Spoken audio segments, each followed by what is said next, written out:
Hello everyone, Gabe here, PC community developer here at Ubisoft, and today we're excited to jump into the PC settings that you'll find in Watch Dogs Legion. The team knows how important it is for you to be able to customize your settings to exactly the way you want it, and that really shines through in the options that they've included. But without further ado, let's take a look at them.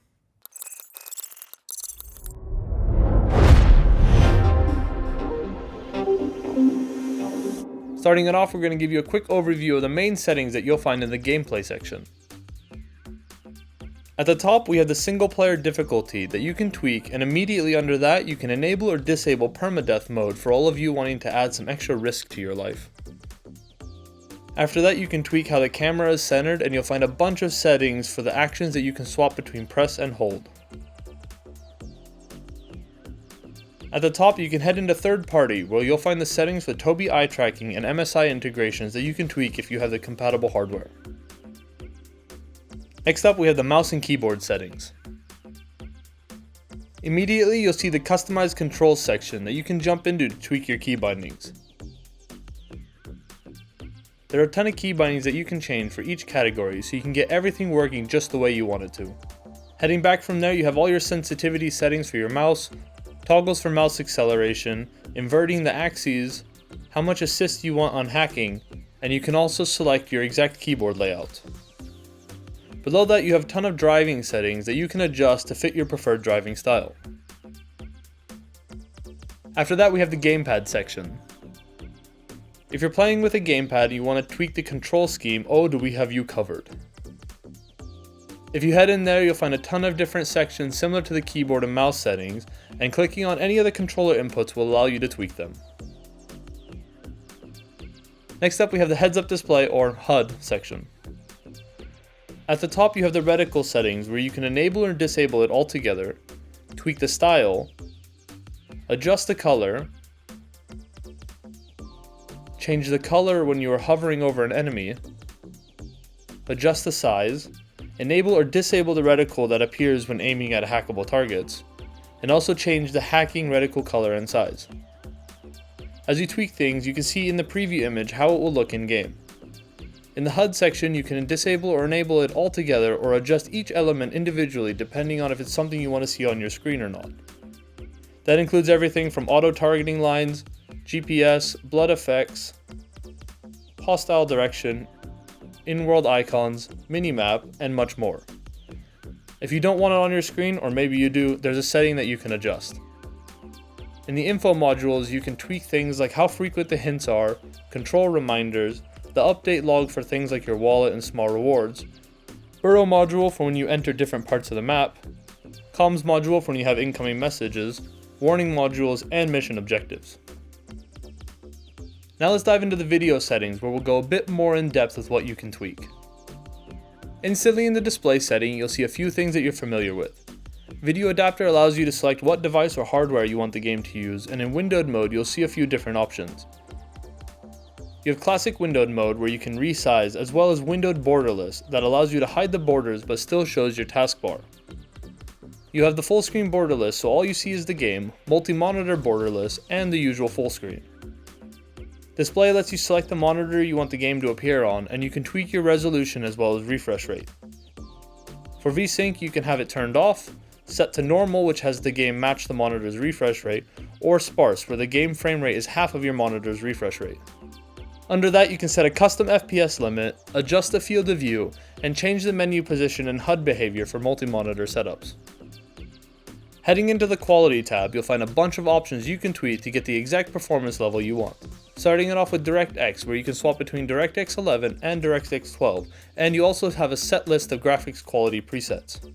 As we head into all the different settings that you can individually tweak, you'll see the VRAM usage bar at the bottom to let you know how much you're using as you adjust things, as well as the impact on CPU and GPU load, so you know how it will impact your hardware.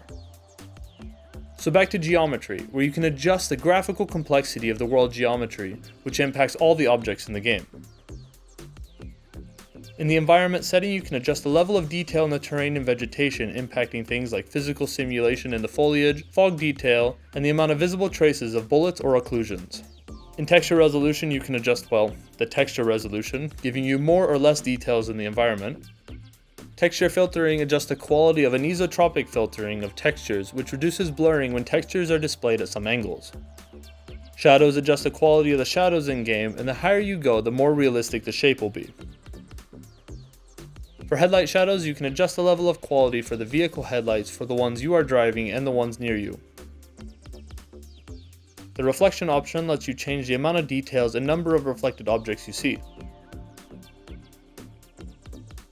Depth of field can be enabled or disabled, and when it's turned on, objects outside the focus will be blurred. You can also turn motion blur on or off. Bloom can also be enabled or disabled to add high dynamic range glow around lights in bright areas when turned on, and ambient occlusion can be switched on or off to provide soft shadows of nearby surfaces. Finally, for the main settings, we have subsurface scattering that you can adjust to improve the visual quality of surfaces like human skin.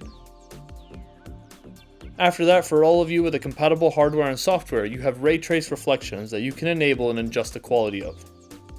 Under Advanced, you can enable DLSS and select from a few different modes. Performance and Ultra Performance offer higher performance, Quality of course offers higher quality, and Balance finds a good middle point between the two. After that, for extra details, you can adjust the slider to modify the level of detail in the geometry of objects depending on the distance, so the higher the value, the more detailed distant objects will be. Finally, under optimization, you have temporal upscaling that lets you adjust the target resolution of the 3D environment. Then heading over to the image section, you can adjust things like brightness, gamma, contrast, and sharpness. Plus, for those of you with the compatible hardware, you can enable HDR and adjust the peak brightness and paper white. Once you've found your initial settings, you can run the in-game benchmark to see how it all performs and start tweaking from there. All the audio and language settings are fairly straightforward, so let's blast through those real quick. Firstly, you can adjust the spoken and written language. After that, you have various volume settings that you can adjust to your preference, and you can adjust the subtitle mode that you want, which allows you to have full captions on for all spoken dialogue for voice lines in the script, or turn them off completely. You can also enable gameplay events closed captions for things like siren sounds, explosions, and more. Under that, there are a bunch of options you can adjust to customize the way subtitles appear on your screen to make them take up as much or as little space as you want.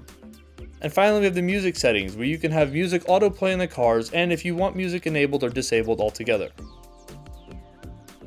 Finally, let's wrap this up with the accessibility settings.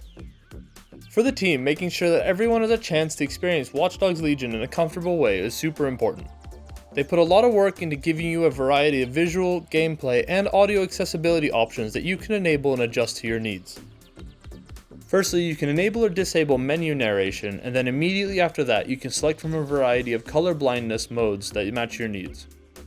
You can enable aim lock-on in story mode, which replaces aim assist, as well as simplifying puzzles. Camera effects such as shaky camera and screen distortions can be enabled or disabled, and you can turn on settings such as text chat to speech, text to voice chat, adjust the volume of the text to speech, if you want a male or female voice, the speed of the text narration, and if you want to enable speech to text altogether. Well, that was a lot of stuff. We hope that gives you a good idea of the settings that you can tweak to your liking, but before we wrap this up, there are a few things that you should keep in mind, especially on the performance side. Make sure that you keep track of your background programs that are running and close any that are consuming a lot of CPU resources. Make sure your drivers are up to date, and make sure you keep your Windows up to date as well.